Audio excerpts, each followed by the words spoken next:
Assalamualaikum warahmatullahi wabarakatuh.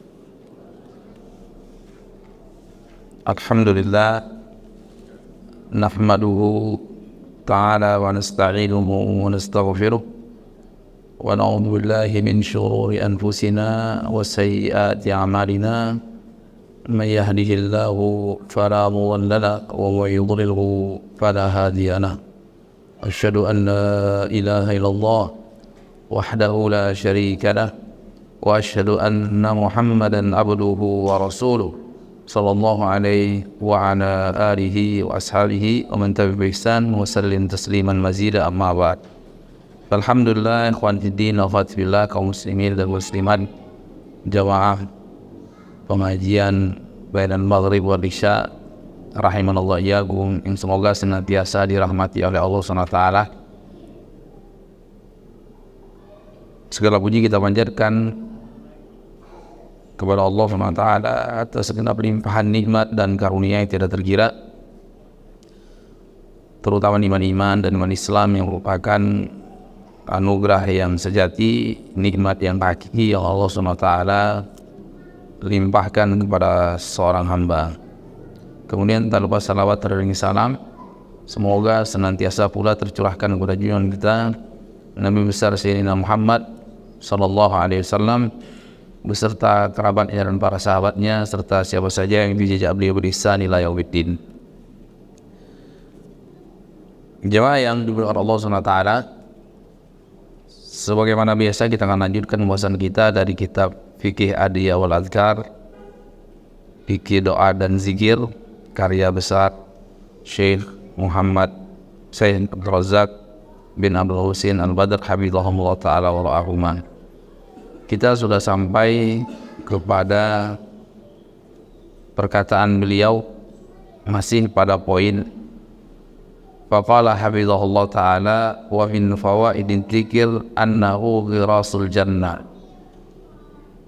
fal jannah kama jaa fil hadits qi'an wa hiya thayyibatut turba azbatul ma' wa ghirasuha dzikrullah. Faedah zikir yang berikutnya, bahwasanya zikir itu tanaman kita di sorga,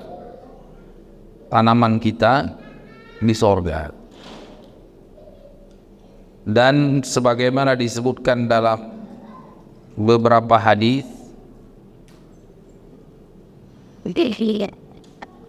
sorga itu, jadi kalau setiap muslim yang mau sorga, dan memang hanya muslim yang mau sorga, karena ada hadis yang berbunyi la yadkhulul jannah illa nafsun muslimah, tidak akan masuk sorga kecuali jiwa-jiwa yang muslim. Artinya kalau tidak muslim tidak mau sorga, berdasarkan hadis, berdasarkan banyak ayat di dalam Al-Quran. Nah, setiap muslim yang masuk surga itu Allah kasih tanah, Allah kasih tanah, semidang tanah. Berapa luasnya Allah alam, Allah yang tahu. Nah, di dalam hadis disebutkan tanah seorang muslim di surga itu qi'an. Qi'an itu tanahnya bagus, subur, tapi dia tidak ada tanamannya, belum ada tanamannya, subur, airnya langsung bisa diminum, segar dan lain sebagainya. Dia sebagaimana disebutkan dalam hadis yang banyak, ghirasu dzikrullah. Nah, siapa yang ingin menumbuhkan tanaman-tanamannya, istimewanya itu dengan berzikir kepada Allah. Jadi sejauh mana kita berzikir di dunia kepada Allah SWT, sejauh itu pula tanaman-tanaman akan tumbuh di sorga. Ini kita punya kaplingan di sorga, kita punya tanah di sorga. Itu dengan menumbuhkannya. Ini hadis ini perkara gaib, kita tidak mungkin tahu kecuali lewat wahyu. Wahyu itu kalau tidak Al-Quran, hadis Nabi. Nah, disebutkan dalam sebuah hadis yang sahih yang diriwayatkan oleh Imam Tirmidzi, ya, sahih atau hasan, dia salihun lil hujjiyah, itu dari sahabat yang mulia Abdullah bin Mas'udin radhiyallahu ta'ala anhu. Dari sahabat yang mulia Abdullah bin Mas'udin radhiyallahu ta'ala anhu, qala Rasulullah sallallahu alaihi wasallam. Dari baginda Rasulullah sallallahu alaihi wasallam bahwasanya beliau bersabda. Baginda Rasulullah SAW bersabda, laqitu lailatan usriya bi Ibrahim al-Khalil alaihissalam. Aku berjumpa dengan Nabi Ibrahim alaihissalam di malam Isra Mi'raj. Jadi Nabi Muhammad SAW diizinkan untuk bertemu dengan Nabi Ibrahim di malam Isra Mi'raj. Kemudian ada percakapan di antara keduanya. Ya, ini kan berarti apa?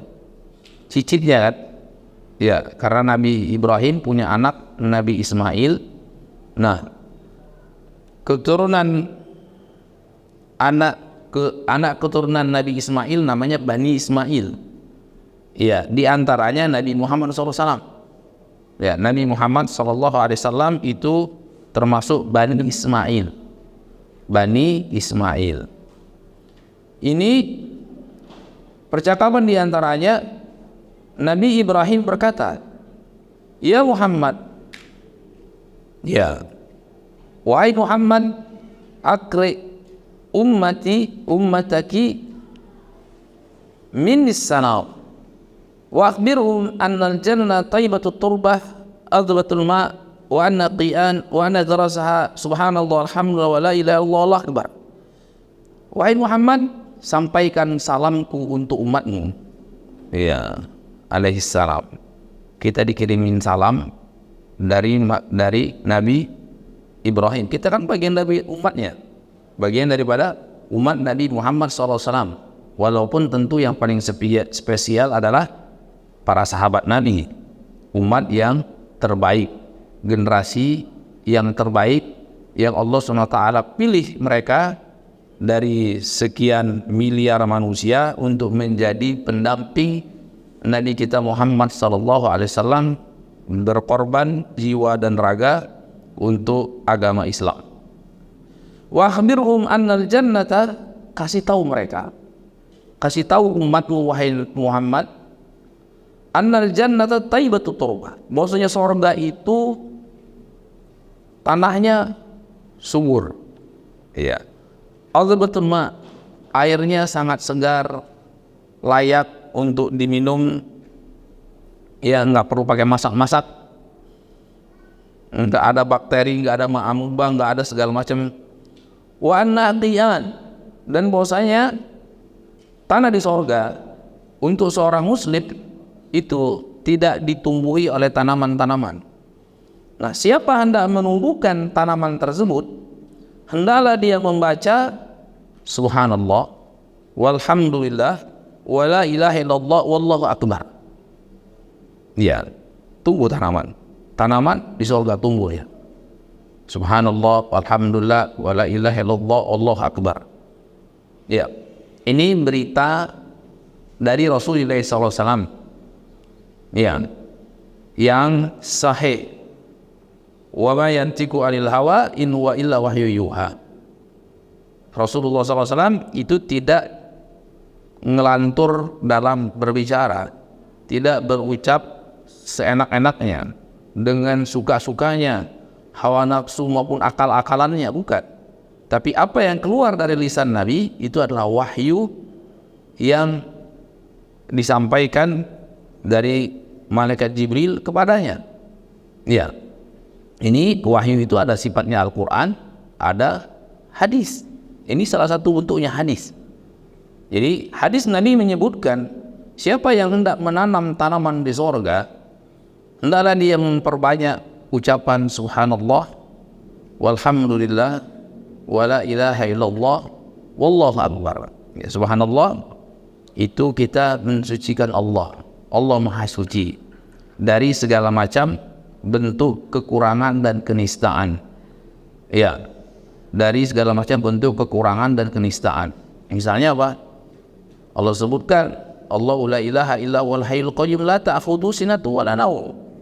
Allah itu tidak mengantuk, apalagi tidur. Ya, itu nista. Itu kekurangan. Karena manusia itu penuh dengan kekurangan, makanya dia butuh istirahat. Istirahat itu ada ngantuknya dulu, baru tidur. Ya, itu bentuk kekurangan manusia. Bentuk kekurangan manusia artinya kita butuh tidur, dan segala sesuatu yang masih membutuhkan sesuatu yang lain itu salah satu bentuk kekurangan namanya. Kalau dia tidak butuh, itu dia berkecukupan. Yang berkecukupan itu cuma Allah Subhanahu wa ta'ala. Jadi kita membutuhkan pasangan, kita membutuhkan anak, itu bentuk kekurangan kita. Allah Subhanahu wa ta'ala maha sempurna, tidak butuh anak, tidak butuh pasangan, ya, tidak dilahirkan. Makanya Allah katakan lam yalid wa lam yulad wa lam yakul lahu kufuwan ahad. Itu bentuk kesucian Allah SWT daripada sifat kekurangan dan nista. Untuk Allah SWT itu tidak layak. Karena Allah SWT maha sempurna. Allah tidak butuh makan, manusia yang butuh makan. Ya. Allah SWT tidak butuh pasangan, manusia yang butuh pasangan. Kenapa?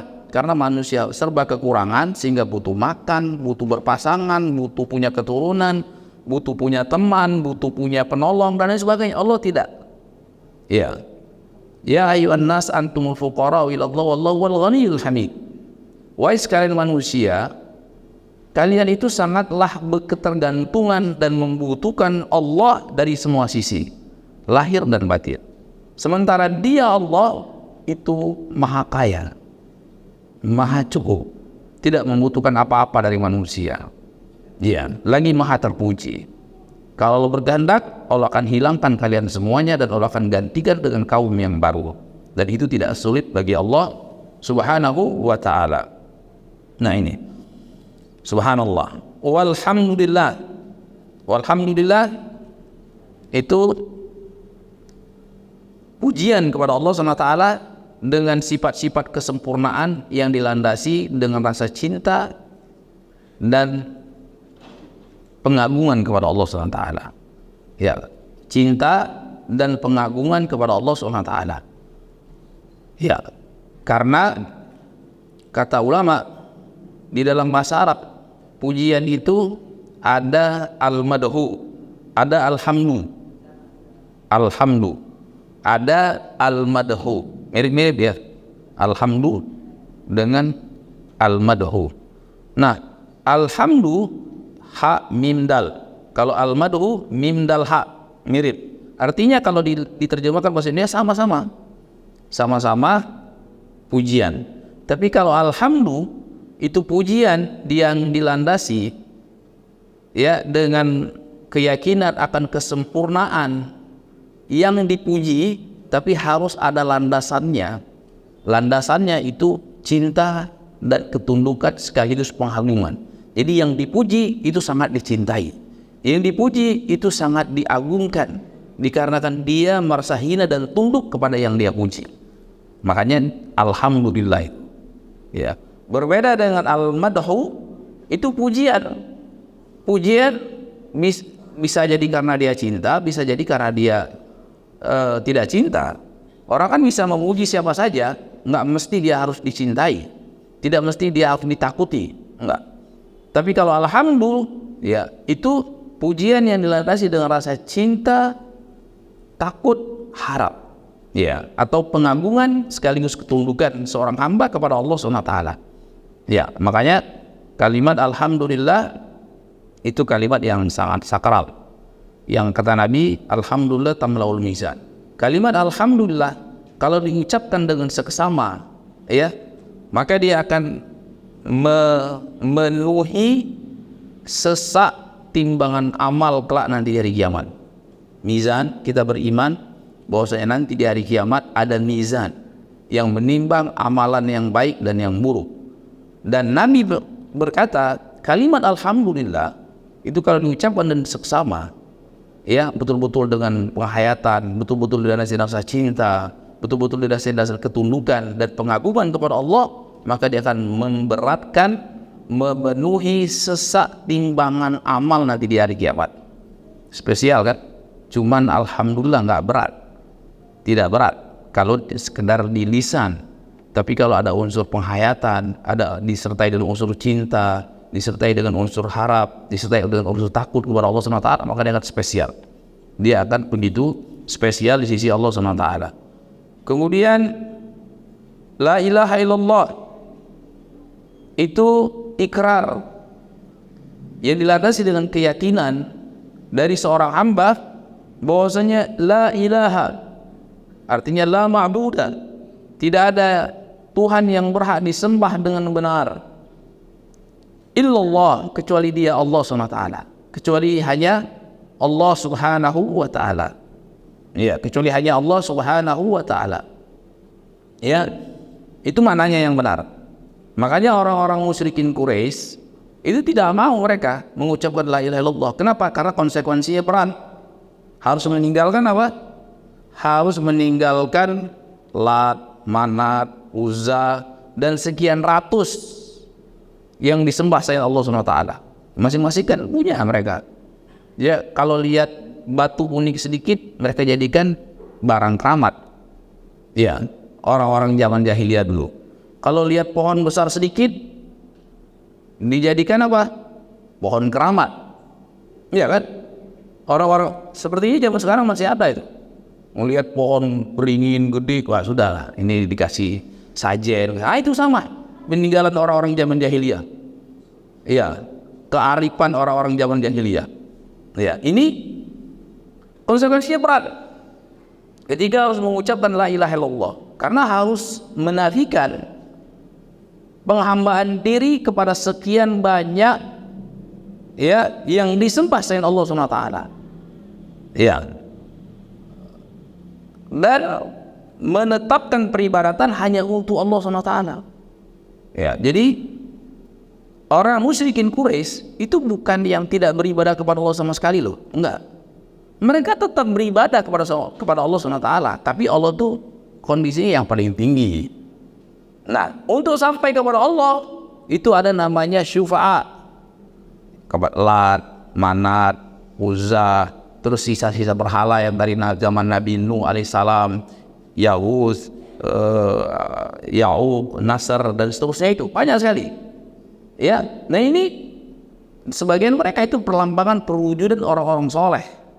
Dan mereka punya keyakinan tidak akan sampai permohonan kami, tidak akan sampai peribadatan kami kecuali harus perantaraan orang-orang soleh tadi. Nah, jadilah mereka sembah selain Allah Subhanahu wa ta'ala. Kadang-kadang mereka lebih takut kepada sembahan-sembahan tersebut dibandingkan Allah Subhanahu wa ta'ala. Dan itu konsekuensinya mereka paham betul, karena mereka ahlul lisan, ngerti mereka itu bahasa Arab, sangat ngerti. Sehingga kalau katakan wa idza qila lahum la ilaha illallah yastanbirun, ketika dikatakan kepada mereka marilah mengucapkan la ilaha illallah, mereka gak mau. Kenapa? Konsekuensinya itu tadi berat. Jadi kearifan lokal yang selama ini mereka gaung-gaungkan itu harus ditiadakan. Jadi kita harus tebang pohon keramat ini, harus singkirkan batu keramat ini, batu besar disingkirkan, harus ini berhala ini disingkirkan, kita harus fokus ibadah sama Allah. Wah, ini agama baru ini. Nenek moyang kita tidak mengajarkan seperti ini. Ya kan disebutkan dalam Al-Quran. Itu ketika Rasulullah SAW mendebat mereka, ya mereka selalu berdalih ini ajaran nenek moyang. Wa idza qila tabi'u ma anzalallah qalu bal nantimu wajadna ali abana. Ketika Nabi Muhammad mengatakan ayo ikuti apa yang Allah turunkan, Al-Quran mengajarkan tauhid, ya, dan memberantas syirik. Mereka katakan apa? Enggak. Ya, bal justru kami cuma ngekor dan mengikuti nenek moyang kami. Ya, kearifan lokal yang selama ini kami pertahankan. Ya, kamu pendatang baru, anak ingusan. Ya kan? Nabi Muhammad SAW kan sekian abad sebelumnya itu orang selalu seperti itu semuanya. Nah, jadi mereka tetap beribadah kepada Allah walaupun beribadah kepada selain Allah SWT. Makanya suatu kali mereka dialog sama Rasulullah gini saja, karena melihat sebagian sahabat itu sudah mulai masuk Islam, tertarik kepada Islam. Ini bahaya nih. Pembesar Quraisy datang ke Rasulullah, Ya, Rasulullah juga Quraisy. Ya, wahai Muhammad, gini saja, biar adil, kita sepakati. Selama ini kan kita sudah sepakat orang Quraisy, orang Arab itu sudah sepakat pengen ngangkat engkau itu menjadi raja Arab. Itu tidak ada silang sengketa. Sebelum Rasulullah SAW itu mendakwakan tauhid, mengajak kepada la ilaha illallah, itu mereka sudah sepakat satu kata, tidak ada silang sengketa. Sebelumnya masih ada pertikaian sebelum Nabi Muhammad SAW. Ini nggak boleh, ini harus suku kami, fam kami, enggak. Kalau pas Nabi Muhammad SAW itu sebelum beliau berusia 40 tahun itu sudah siap mengangkat Nabi Muhammad ini penerus Bani Hashim. Bani Hashim itu penguasa Mekah. Ya, penguasa Mekah berarti penguasa Arab. Ya. Kemudian Rasulullah SAW bawa syariat Islam yang mengajak memurnikan peribadatan hanya untuk Allah SWT. Ya, begini saja. Sudah mereka nyerah, begini saja wahai Muhammad, kita bagi hari itu selang-seling. Hari ini kita beribadah kepada Allah saja, besok beribadah kepada selain Allah. Hargailah nenek moyang kita. Ya, yang telah membuat Lat, Manat, Uzza. Coba dilihat, itu ada sekitar 300 patung dalam Ka'bah. 360 patung. Di dalam Ka'bah ada patung Nabi Ibrahim, ada patung Nabi Ismail, ada patung Lat, ada patung macam-macam. Itu semuanya dijadikan barang keramat. Ya, yang diyakini punya kekuatan khusus yang bisa mengantarkan mereka kepada Allah SWT. Ya, kata Nabi tidak bisa. Itu bukan tauhid. Itu bukan ajaran Ibrahim. Ajaran Ibrahim itu cuma memurnikan ibadah hanya untuk Allah SWT. Ya, jadi orang musyrikin Quraisy itu kan disebutkan oleh Al-Quran. Kalau mereka sudah kepepet, mereka beribadah kepada siapa? Kepada Allah. Fa idza raqibu fil fulki da'allaha mukhlishina lahuddin. Ya, Allah sebutkan dalam Al-Quran, ketika mereka terombang-ambing di dalam di samudra yang luas. Ya, zaman sekarang aja ngeri. Ya, walaupun pakai kapal yang besar, kalau sudah kena badai ngeri. Naudzubillah. Zaman dulu masih pakai kayu. Allah sebutkan ketika mereka terombang-ambing di tengah samudra, barulah mereka berdoa ikhlas murni cuman kepada Allah. Karena mereka yakin yang bisa menyelamatkan itu sebenarnya cuma Allah. Tapi ketika mereka Allah selamatkan, balik lagi mereka kepada Lat, kepada Manat, kepada Uzza dan lain sebagainya itu. Ya, ini. Jadi mereka paham betul konsekuensi daripada mengucapkan la ilaha illallah. Ya, mengucapkan la ilaha illallah. Jadi la ilaha illallah itu maknanya bukan cuma sekedar berkeyakinan tiada yang mencipta kecuali Allah, tiada yang memberikan rezeki kecuali Allah. Kalau pemahaman seperti itu, ya orang Arab Quraisy itu tidak mengingkari. Sepakat mereka. Dalam Al-Quran Allah sebutkan, wa idza Allah sebutkan dalam Al-Quran, wa idza qila man khalaqas samawati wal ard la yaquluna Allah. Kalau dikatakan kepada mereka siapa yang menciptakan langit dan bumi, spontan mereka akan mengatakan Allah. Siapa yang memberikan rezeki? Allah. Siapa yang menghidupkan? Allah. Siapa yang mematikan? Allah. Itu sepakat. Bukan masalah itu. Jadi keyakinan yang mencipta cuma Allah, memberikan rezeki cuma Allah, menghidupkan cuma Allah, mematikan cuma Allah, itu keyakinan orang-orang musyrikin Quraisy, mereka yakini seperti itu. Ya, tapi yang mereka tidak mau yakini ketika Nabi mengajak untuk memurnikan peribadatan hanya kepada Allah SWT. Itu. Ya. Ini sehingga mereka tidak mau mengucapkan la ilaha, karena konsekuensinya berat. Harus betul-betul tunduk, takut, patuh, berharap hanya kepada Allah SWT. Tidak boleh beribadah kepada selain Allah Subhanahu wa taala. Walaupun alasannya mungkin cuma sekedar minta syafaat ataupun yang lainnya. Allahu Akbar, Allah Maha Besar. Allah Subhanahu wa taala Maha Besar dengan zat-Nya. Jadi Allah Maha Besar dengan zat-Nya. Ya. Besar atas segala-galanya.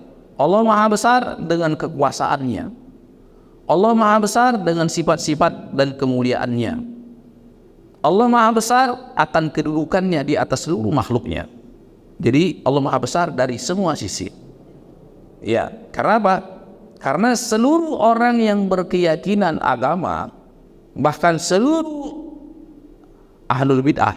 Ya, di dalam ulama Ahlussunnah menyebutkan bahwasanya ada ahlul bid'ah, terutama yang paling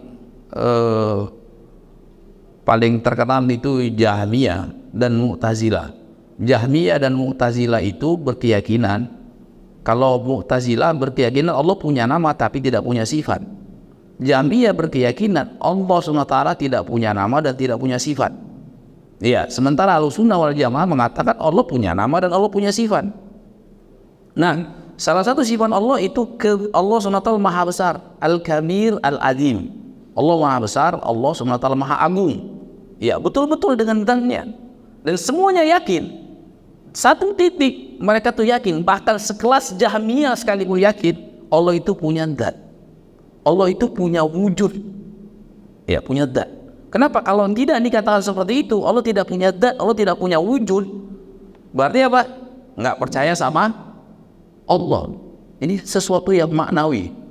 Nggak seperti itu. Allah itu punya zat. Taniku bijalalihi. Zat ya yang sesuai dengan keagungan dan kemuliaan Allah SWT. Allah punya wujud, keberadaan. Yang keberadaan Allah sesuai dengan keagungan dan kemuliaan Allah Subhanahu wa Ta'ala. Yang jelas Allah Subhanahu wa Ta'ala Maha Besar. Ya, Maha Besar. Kalau sekiranya makhluk yang terbesar itu ars, ya Allah tidak bisa dibandingkan dengan ars. Ya, ars tidak apa-apa, tidak ada apa-apa yang dibandingkan dengan Allah Subhanahu wa Ta'ala. Ya, ars itu meliputi langit dan bumi. Ya kan? Dalam hadis kan disebutkan yang langit ini, langit yang pertama ini kan ada bumi, ada matahari, ada bulan, ada segala macam benda langit, sekian juta atau sekian miliar galaksi. Ini langit pertama. Ya, itu dibandingkan di luarnya itu ada langit kedua. Langit pertama dibandingkan langit kedua seperti gelang dilempar ke padang pasir. Besarnya gelang dilempar ke padang pasir, hilang nggak? Hilang. Langit kedua dibandingkan langit ketiga, kata Nabi, seperti gelang dilempar ke padang pasir, tambah hilang. Langit ketiga dibandingkan langit keempat, sama. Sampai dibandingkan langit tujuh, seperti gelang dilempar ke padang pasir. Ngeri nggak? Ngeri kan? Nah, seluruhnya itu dibandingkan dengan ars, seperti gelang dilempar ke padang pasir, hilang manusia. Dan Allah ada di atas arsnya. Allah berfirman, Ar-Rahmanu 'alal arsy istawa. Allah berada di atas arsnya, dan ars kecil dibandingkan dengan Allah SWT. Berarti apa? Alangkah besarnya Allah SWT. Alangkah besarnya Allah Subhanahu wa Ta'ala. Ya, dan yakini saja sebuah keyakinan dan fakta yang bumi itu bulat. Iya, bumi itu bulat. Coba kita pikirkan. Indonesia bilang langit itu di mana? Atas kan? Ya. Kita ambil bola dunia. Di bawahnya Indonesia itu apa? Di bawahnya Indonesia? Bukan bola dunia, bukan di bawah persisnya. Ambil bola dunia, tusuk. Di belakangnya Indonesia itu apa? Amerika. Ya kan? Orang Amerika bilang langit mana? Sana. Paham ya? Bumi bulat. Orang Indonesia bilang ini atas sana. Orang Amerika bilang itu bawah. Betul enggak? Iya kan? Nah, Allah Subhanahu wa Ta'ala berarti apa? Betul. Innallaha bikulli syai'in muhit. Allah itu meliputi segala sesuatu. Ya, Allah sangat besarnya Allah Subhanahu wa Ta'ala, maha besarnya Allah, Allah meliputi segala sesuatu. Allah meliputi segala sesuatu. Ya, kalau sekiranya ars aja diliputi oleh Allah, apalagi cuma bumi. Yang bumi ini cuma langit pertama, gelang dilempar ke padang pasir. Ya, ini berarti kita paham betul alangkah besarnya Allah SWT. Maha besar. Allah SWT maha besar. Yang lainnya kecil. Ya, sangat kecil dibandingkan dengan Allah SWT. Diriwayatkan oleh Imam Ahmad dari sahabat yang mulia Abi Ayyub Al-Ansari radhiyallahu anhu wa labdu anna Rasul sallallahu alaihi wasallam lailatul usriya bi marra bi ala Ibrahim man ma'aka ya Jibril qala hadha Muhammad qala lahu Ibrahim mur ummatak falyuktiru min gharasil jannah fa inna turbatu ataibatu arbu'a wasi'a wa magharasul jannah qala la haula wala quwwata illa billah. Dalam keterangan hadis yang lain ada tambahan. Ya, ada tambahan selain subhanallah walhamdulillah wala ilaha illallah wallahu akbar, ada tambahan la haula wala quwwata illa billah. La haula wala quwwata illa billah. Ini kalimat yang menunjukkan kepasrahan diri kepada Allah Subhanahu wa taala. La haula, tiada kemampuan, ya, wala quwwah, tiada kekuatan, tiada kemampuan dan tiada kekuatan kecuali dengan pertolongan Allah. Artinya apa? Artinya tidak ada pergerakan di alam semesta ini dari diam kemudian bergerak, baik untuk perkara kebaikan atau menghindar daripada kemadaratan, untuk urusan dunia ataupun untuk urusan akhirat, itu kecuali semata-mata dengan pertolongan Allah. Semata-mata dengan pertolongan Allah Subhanahu wa taala. La haula wala quwwata illa billah. Tidak mungkin orang bisa mendapatkan kebaikan, tidak mungkin seorang terhindar daripada kemadaratan dan mara bahaya untuk urusan dunia ataupun akhirat, melainkan semata-mata dengan pertolongan Allah. Masya Allah bukan, wa ma'lam yasha' lam yakun. Segala sesuatu yang Allah kehendaki pasti terjadi, dan segala sesuatu yang Allah tidak kehendaki tidak mungkin terjadi. Ya, ini kalimat la haula wala quwwata illa billah. Makanya kita ketika ada panggilan hayya 'alas shalah, hayya 'alal falah, jawabannya apa? La haula wala quwwata illa billah. Mari menuju kemenangan, mari melaksanakan sholat. Ya, menuju kemenangan dengan melaksanakan sholat itu tidak mungkin terwujud kecuali dengan pertolongan dari Allah SWT. Untuk melangkahkan kaki di masjid, hadirkan keberadaan Allah SWT, hadirkan pertolongan Allah SWT. Betapa banyak orang yang Allah kasihkan kesehatan, Allah kasihkan waktu luang, tapi tidak Allah kasih kesempatan untuk datang ke masjid. Banyak tidak? Banyak. Ya, bersyukur kita kepada Allah, Allah kasih kesempatan, ya, untuk datang ke masjid. Ya, kemudian bersyukur kepada Allah Subhanahu wa taala, dikasih kekuatan, dikasih kesempatan untuk ingat kepada Allah Subhanahu wa taala di dalam sholat. Ya, di dalam sholat, hadirkan itu. Betapa banyak orang yang sholat tapi tidak ingat Allah. Ya bukan? Ya, ingat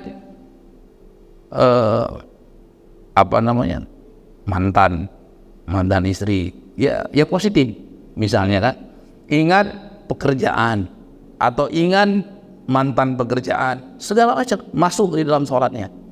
Nah, bersyukur kepada Allah SWT yang telah memberikan kesempatan kepada kita untuk ingat Allah SWT di dalam sholatnya. Ya, di dalam sholatnya itu la haula wala quwwata illa billah. Allah semua itu yang kasih kemudahan, yang kasih taufik, yang kasih hidayah, yang memudahkan, ya kan? Makanya kita terus minta kepada Allah pertolongan agar diberikan kemudahan untuk bersyukur. Ya, karena tidak mungkin kita bersyukur kalau Allah tidak mudahkan. Kita meminta pertolongan untuk berzikir karena tidak mungkin berzikir dan ingat kepada Allah kalau tidak Allah mudahkan, kalau tidak Allah gerakkan. Kita memohon kepada Allah SWT, meminta kepada Allah untuk bisa beribadah, karena tidak mungkin kita bisa beribadah dengan baik dan benar kecuali semata-mata dengan pertolongan Allah. Kita bacalah Allahumma inni ala dzikrik wa syukrik wa husni ibadatik. Ya, Allahumma inni ala dzikrik wa syukrik wa husni ibadatik, dan lain sebagainya daripada doa-doa yang disyariatkan. Diriwayatkan oleh Imam Tirmidzi dari sahabat yang mulia Abu Zubair, dari Jabir radhiyallahu ta'ala anhu. Abu Zubair tabi'in, perawi dari sahabat Jabir radhiyallahu ta'ala anhu. Nabi sallallahu alaihi wasallam qala subhanallah bihamdi ghurisat lahu nakhlatun fil jannah. Barang siapa yang mengucapkan subhanallah bihamdi, ya, ghurisat lahu nakhlatun fil jannah. Barang siapa mengucapkan subhanallah bihamdi, maka akan ditanamkan baginya pohon khusus, pohon korma. Ya, pohon korma di sorga. Kan di sorga bukan cuma pohon korma saja, bukan cuma pohon korma saja. Nah, dengan zikir-zikir yang tadi ada la haula wala quwwata illa billah, ada subhanallah, alhamdulillah, la ilaha illallah akbar, itu ada tanaman-tanaman di sorga. Dalam riwayat yang lain, man qala subhanallahal azim nabata lahu gharsun bil jannah. Hadis Mu'ad bin Anas al-Juhani radhiyallahu taala anhu. Barang siapa mengucapkan subhanallahal azim nabata lahu gharsun bil jannah, maka akan tumbuh baginya tanaman di sorga. Jadi ternyata zikir-zikir yang warid itu yang ada riwayat hadis yang sahihnya ini akan menumbuhkan tanaman-tanaman di sorga. Sudah masuk Isya. Ya, tapi kita nanti lanjutkan sedikit setelah salat Isya. Wabillahi taufiq. Wassallallahu nabiyana Muhammad wa ala alihi wa ashabihi wasallam walhamdulillahirabbil alamin. Subhanallah bihamdik asyhadu an la ilaha illa anta astaghfiruka wa atubu ilaik. Assalamualaikum warahmatullahi wabarakatuh. Alhamdulillah wassalatu wassalamu ala Rasulillah wa ala alihi wa ashabihi wa mawalah. Amma ba'd. Insyaallah taala kita lanjutkan sedikit satu poin sebelum mungkin barangkali ada pertanyaan setelahnya. Faqala habibullah wa min fawaidiz dzikr annahu yakunu nuran lidzakir fid dunya wa nuran lahu fi qabri wa nuran lahu fi ma'adihi yas'a baina yadayhi ala as-sirat famastanarat qulub wal qubur bimithli dzikrillah ta'ala. Bahwasanya termasuk faedah zikir itu akan menjadikan cahaya di dunia, cahaya di alam kubur, cahaya kelak nanti di hari kiamat, yang mana tatkala dia berjalan atau berlari di atas siratal mustaqim, jembatan yang menyeberangi neraka jahanam menuju sorga, sebagaimana tidak akan bercahaya, bersinar hati seorang hamba dan alam kubur dan alam akhiratnya selain dengan berzikir kepada Allah SWT. Allah berfirman di surat Al-An'am, awaman kana mayyitan fa'ahyainahu wa ja'alna lahu nuran yamshi bihi fin nas kaman mathaluhu fidh dhulumati laysa bi kharijin minha. Allah berfirman yang artinya, apakah orang yang mati lalu kami hidupkan dan kami jadikan baginya cahaya, sinar, yang dengan sinar tersebut dia berjalan di muka bumi, sama seperti dengan orang yang berada di atas kegelapan yang tidak bisa keluar darinya. Ditafsirkan oleh ulama, orang yang pertama yang berjalan di atas muka bumi dengan cahaya itu adalah orang mukmin, bercahaya hatinya dengan keimanan kepada Allah dan berzikir kepada Allah SWT. Bercahaya hatinya dengan keimanan kepada Allah dan berzikir kepada Allah SWT. Dan yang kedua itu orang yang lalai dari Allah SWT, yang berpaling dari berzikir dan mencintai Allah Subhanahu wa taala. Kemudian disebutkan di sini wasyan kulasyan awal fala kullal fala fin nur wasyika kulasyika fi bawatihi. Jadi yang menjadi patokan itu adalah sejauh mana seorang hamba berzikir kepada Allah Subhanahu wa taala. Tatkala dia berzikir, dia akan mendapatkan falah. Ya, dia akan mendapatkan kesuksesan, mendapatkan petunjuk dan cahaya Allah SWT.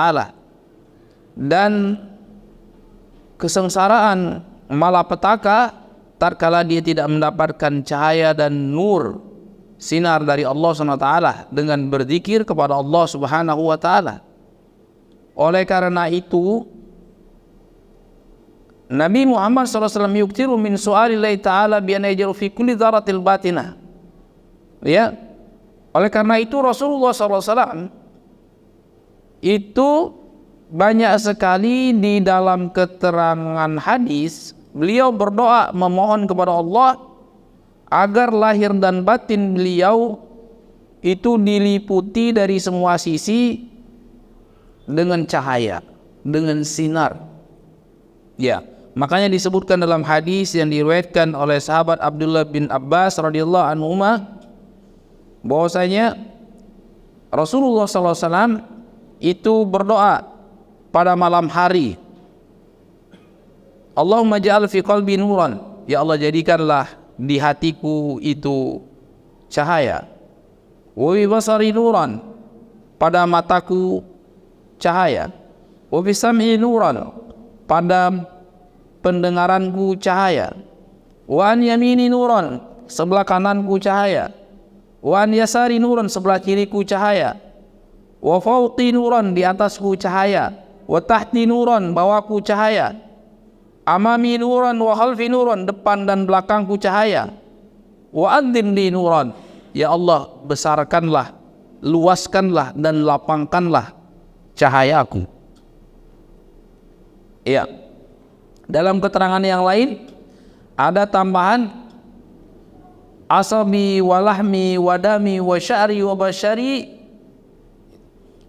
tambahkan cahaya pada seluruh anggota tubuhku bersinar. Ya, maka zikir itu cahaya pada hati, cahaya pada wajah, cahaya pada anggota tubuh, cahaya di dunia, cahaya di alam barzakh, di alam kubur, dan cahaya kelak nanti di hari kiamat. Siapa yang kepingin semakin bercahaya di hadapan Allah SWT di dunia dan akhirat, maka perbanyaklah untuk senantiasa ingat dan berzikir kepada Allah Subhanahu wa ta'ala. Ya. Kemudian yang terakhir, bahwasanya zikir yujibu salatallahi wa malaikati ala dzakir. Allah akan bersalawat untuk orang yang berzikir. Malaikat akan bersalawat untuk orang yang berzikir. Luar biasa. Allah bersalawat untuk orang yang berzikir. Malaikat juga. Kira-kira spesial tidak? Spesial. Dalilnya apa? Di surat Al-Ahzab ayat 41-43. Allah berfirman, ya ayyuhalladzina amanu dzkurullaha dzikran katsiran wasabbihuhu bukratan wa asila. Wahai orang-orang beriman, banyaklah kalian itu berzikir. Allah tidak katakan berzikirlah, tapi banyaklah kalian itu berzikir. Berzikirlah kepada Allah dengan sangat banyak, terutama pada petang dan pagi hari. Jangan lupa zikir pagi dan petang. Ya, terutama jangan sampai dilewatkan. Zikir pagi dan petang setelah sholat subuh dan setelah sholat asar. Ada itu tambahan zikir pagi dan petang. Huwallazi yusalli alaikum, maka dia Allah akan bersalawat atas kalian, wahai orang-orang yang berzikir. Salawat, kata ulama, salawat dari Allah kepada hambanya itu artinya astana inda malaikatihi. Itu pujian dari Allah Subhanahu wa ta'ala di hadapan malaikat-malaikat mukarramin. Salawat dari Allah kepada hambanya itu pujian, sanjungan Allah SWT. Jadi Allah sanjung, Allah sebut-sebut di hadapan para malaikat muqarrabin. Ya kan? Allah berfirman, man dzakarni fi nafsi dzakartu bi nafsi, wa man dzakarni fil mala dzakartu fi mala'i a'dham minhu. Barang siapa yang berzikir, ingat kepadaku, berzikir kepadaku di kesendiriannya, maka aku akan berzikir pada diriku, kata Allah SWT. Aku akan sebut dia pada diriku. Barang siapa yang berzikir di halayak, ya, di keramaian, maka aku akan zikir dia, aku akan sebutkan dia, aku akan puji dia di hadapan halayak yang lebih mulia daripada itu. Halayak apa? Halayak malaikat.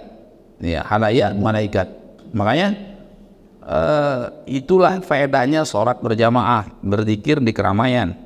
Itulah faedahnya mendatangi sholat Jumat, terutama jangan sampai ketinggalan khutbah Jumatnya.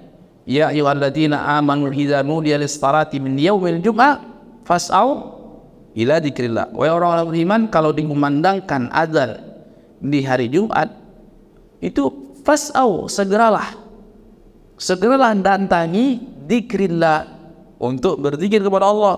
Yang pertama kali apa? Setelah azan apa? Khutbah Jumat. Baru setelahnya sholat. Allah sebutkan khutbah Jumat itu bagian daripada berzikir di halayak. Nah, ketika kita berzikir di halayak, Allah akan dzikir, Allah akan sebutkan, Allah akan sanjung dan puja-puji kita di halayak yang lebih baik daripada ini, yaitu halayak di kalangan malaikat mukarramin. Nah, demikian juga malaikat. Nah, kalau salawat malaikat untuk manusia, artinya malaikat berdoa kepada Allah, ya, itu agar Allah wal malaikatu yushollina alaihim Allahumma ighfir lahum Allahumma arhamhum. Malaikat berdoa kepada Allah, ya Allah ampuni mereka, ya Allah rahmati mereka. Itu salawat dari malaikat untuk manusia. Malaikat berdoa kepada Allah, ya Allah ampunilah mereka, ya Allah rahmatilah mereka. Tapi kalau salawat kita untuk Nabi Muhammad, maka itu artinya Allahumma shalli ala Muhammad wa ala Muhammad kama shallaita ala Ibrahim, dan seterusnya. Artinya, ya Allah, sanjunglah, angkatlah derajat Nabi kami Muhammad SAW, rahmatilah ia, muliakanlah ia. Ya, itu maksudnya kalau kita bersalawat. Allahumma shalli ala Muhammad wa ala Muhammad, seterusnya itu. Jadi beda-beda. Salawat dari Allah untuk makhluknya, artinya pujian dan sanjungan. Salawat dari malaikat kepada Allah untuk manusia, artinya mohon ampunan dan rahmat. Ya, liyukhrijakum minadh-dhulumati ilan nur, mengeluarkan kalian dari kegelapan menuju cahaya. Ya, jadi berzikir itu menyelamatkan seorang dari kegelapan maksiat kepada cahaya taat, dari kegelapan syirik kepada cahaya tauhid.